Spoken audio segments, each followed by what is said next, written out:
Hello, my name is Currie from the Waikato Rugby Union. Today on the show we're going to be talking about the appointment of the Waikato rep coaches and something a little bit different. Katrina's going to ask me the questions. Welcome to the show, Katrina. Thanks, Ken, and I understand you have the answers for us today. Yeah, I don't know if those answers are great answers, but I'll try my best. Well, here's hoping. So first question, are you happy with the quality of the coaches that are on board?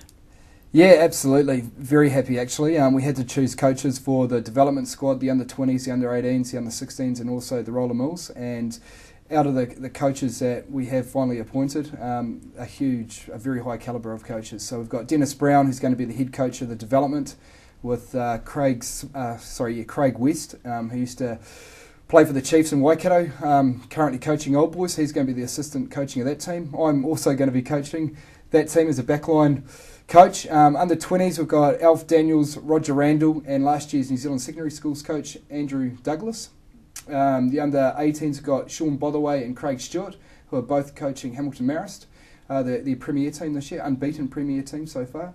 And the under 16s are going to be coached by James White, Adam Poker, Adam's going to be the head coach of that team. They're both also Premier head coaches for Hautapu and also Otaronga respectively, and we've got Wayne Booton and Warren Hodges for the roller mills. So out of those coaches, pretty much all of them have a level 3 coaching certificate, which is great. When you go through your coaching qualifications and that, you got to go through your level 1, your level 2 and your level 3, and the way it's worked this year, that the majority of those coaches have got their level 3. They've gone through that pretty strenuous process over the last couple of years, and they've all been very experienced coaches at the community level as far as secondary school rugby and also club rugby is concerned, and thoroughly deserve their appointments. It's also worth noting that Nigel Hotham is going to be the head coach of the New Zealand Secondary Schools team this year, and also Josh Hay is also going to be an assistant of the New Zealand Secondary Schools team. Johnny Walters, who was an under 20s coach last year, has gone to the Bay of Plenty and is going to be the backline coach there for their ITM Cup. And Johnny Gordon, who has been a rep coach in the last couple of years, he's just got a contract to go to Rico. So it's great to have great depth in our coaching ranks to be able to fill those spots, and it should be good campaigns hopefully throughout. You mentioned in there about the process. So what is the process to becoming a rep coach for the Waikato? It's pretty simple, really. The first thing is we're quite big on coach education here, so we're quite big on coaches going to workshops, going to courses, and showing, being proactive in their upskilling. So if you go through level 1, level 2 and level 3, you've got a good opportunity to be a rep coach in this provincial union. And as it so happens that we've got a lot of level 3 coaches, so that's put our coaches into good stead to get appointed for these jobs. So you have to be reasonably experienced as well at a community, either secondary school or club level. That's very important.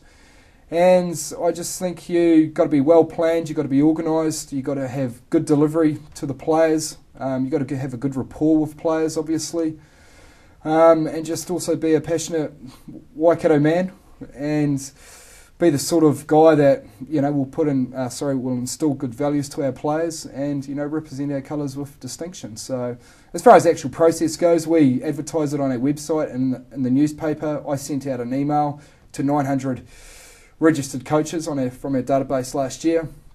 Coaches are able to send their applications in to me. Depending on how many applications we get in, sometimes we have an interviewing process.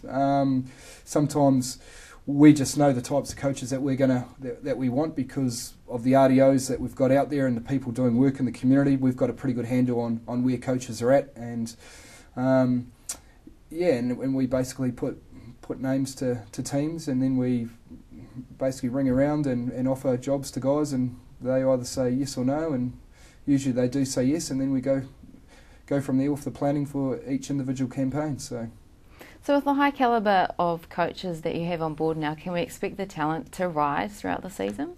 Yeah, I think we're already seeing that a little bit, especially at our under 16s and 18s programs.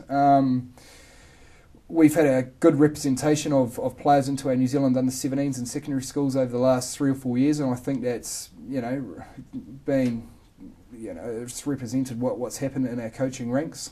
We've always had pretty experienced coaches. At under 16s, we've had guys like Dion Muir coaching. Adam Poker's been there now for a couple of years at under 16 level. Sean, by the way, has been through the under 16 program the last couple of years.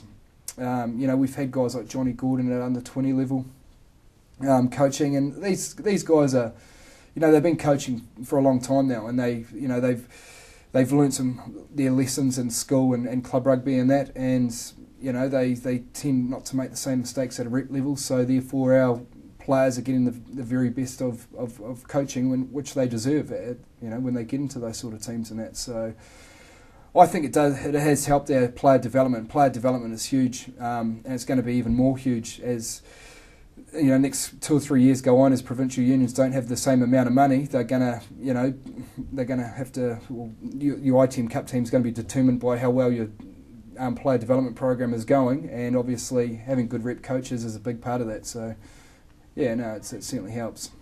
Well, that's all the questions we have time for you only had 3 today. questions. I know, you got verbal diarrhea today. So you say your final words, and Keisha's after the break. Yeah, no worries. Well, that's the end of the chatter. Well, it's the end of my chatter here in Matamata. Keisha will be back with you after the break.